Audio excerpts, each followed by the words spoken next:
rated M for mature. Audio is everything.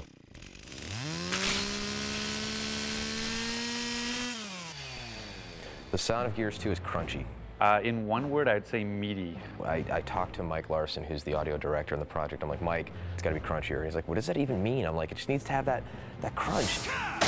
See, we're close. He likes crunchy, I like meaty. I think being meaty and crunchy is really the same idea of really pushing the sounds, to their ultimate potential. It's like the world. It's heavy.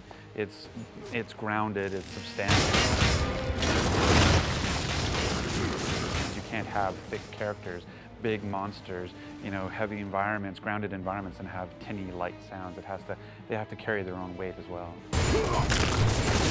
It needs to hit, it needs to have punch, and it needs to just deliver and solidify what the entire experience is. For Gears of War 2, we ended up re-recording almost all of the audio. I think about 85% of the audio is new. We recorded all new weapons, all new ambience, all new voiceover, and all new music. The Lancer sound effect is new, it's punchier. The Hammerburst has an all-new sound. Even the bullet impacts have been punched up. In keeping the world of Gears very grounded and heavy, we wanted to make sure that the weapons were very tangible and bullet-based.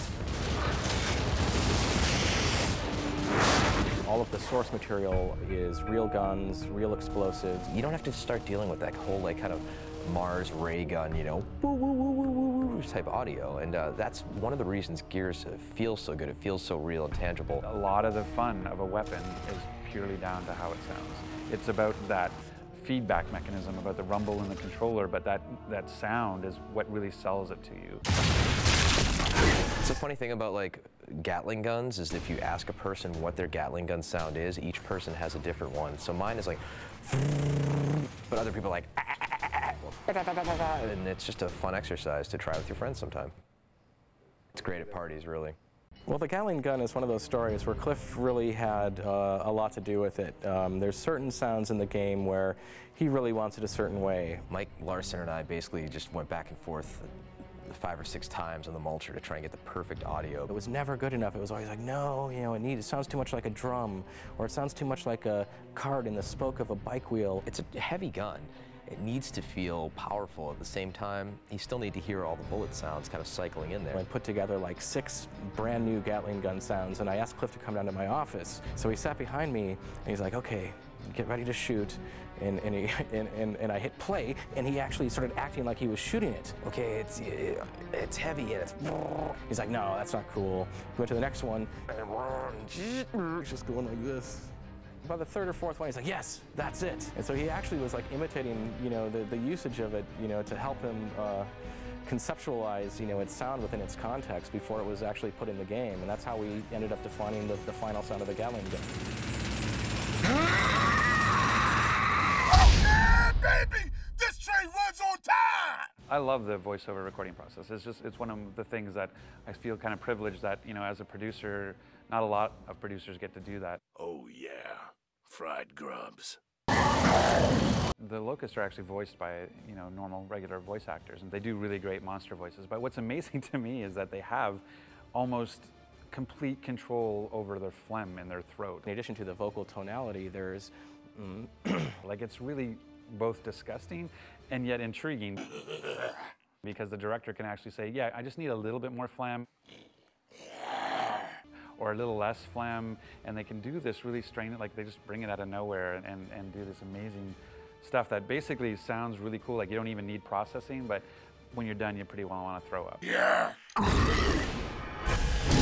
Yes, Gears is a brutal kind of, dark experience, but there's also a lot of heart that's there, and I think it comes through in the music. When you have a theme like Hope Runs Deep, you definitely are trying to incorporate that into the music and trying to have that sort of, it can't be depressing, it has to have its upbeat, patriotic moments, it's sort of, driving battle tracks and those sorts of things. So you definitely want to have that carry you through, that you feel like you're fighting the good fight and that you want the music to bring you along on that trip. Scoring for Gears is a lot different than scoring for a film. We were fans of Steve Jablonsky's work, from his work in Transformers as well as his work in Texas Chainsaw Massacre. and he's a very prolific A-list Hollywood musician. The score for Gears of War 2 is cinematic in respect of the instrumentation I chose to use. You can do effects with the orchestra where you can't tell, is that an orchestra or what is that? You know, depending on where the string players place their bows on the strings, or you can just have them, you know, they don't like to do this because it ruins their instrument, but you can have them banging on their instruments, making cool noises.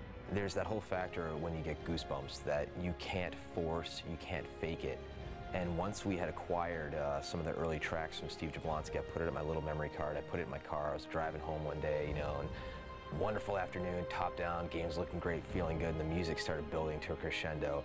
And I looked down at my arm and I actually caught myself getting goosebumps. And I swear to God, you can't fake that, you can't force that.